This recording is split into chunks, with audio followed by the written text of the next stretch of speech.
എടാ ബക്രാക്ക അവിടെ ഇരിക്കണേ.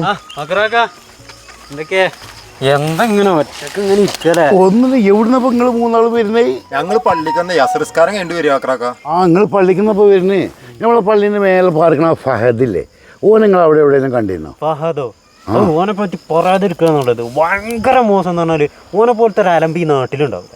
ഓൻ്റെ ഒപ്പം നടക്കണ കൂട്ടുകാരനോ ആ തടിയന് ആശിക്ക് പറ്റ മോശം ഓലക്ക്. ആ ബക്രാക്ക ഫഹദിന്റെ ഒരു കമ്പനി ഉണ്ട്, ഒരു 10 ചെക്കന്മാര്. ഓലെ ഈ നാട്ടിൽ എന്തൊക്കെ കുത്തിത്തിരിപ്പാണ്ടാക്കണ അറിയോ? ഓലെ എന്നെ കണ്ടേറെ കണ്ടൂടെ എനിക്കോലെ. അല്ല നിങ്ങൾ മൂന്നാളിപ്പോ എവിടുന്ന് വരികയെന്ന് പറഞ്ഞേ? പള്ളിക്കന്നേ. ഞാൻ ഇപ്പൊ നിങ്ങളോട് എന്താ ചോദിച്ചത്? ഈ നാട്ടിലുള്ള ആളുകളെ മൊത്തം ചരിത്രം ഞാൻ കൂടി ചോദിച്ചോ? ഫഹദിനെ കണ്ടോ എന്നല്ലേ ചോദിച്ചോളൂ. അപ്പത്തിന് ഓൻ്റെ കുടുംബത്തിന് നാട്ടിലുള്ള മുഴുവൻ ആളുകളെ കുറ്റം കുറവാണ് ഇപ്പം നിങ്ങൾ പറയുന്നത്. ഇപ്പം എന്താ ഉണ്ടായി? നിങ്ങൾ നിസ്കരിച്ചല്ലോ, അതിൻ്റെ കൂലി ഓൽക്കണ കിട്ടി. അഗ്നി വിറകിനെ തിന്നും പോലെ നന്മ തിന്മകളെ തിന്നുമെന്ന് മദ്രസയിലൊന്നും പഠിച്ചിട്ടില്ല. എന്ത് മക്ക നിങ്ങളിട്ടിരുന്ന ഞാനും കൂടി നാശാവും. ഞാൻ പോവുക.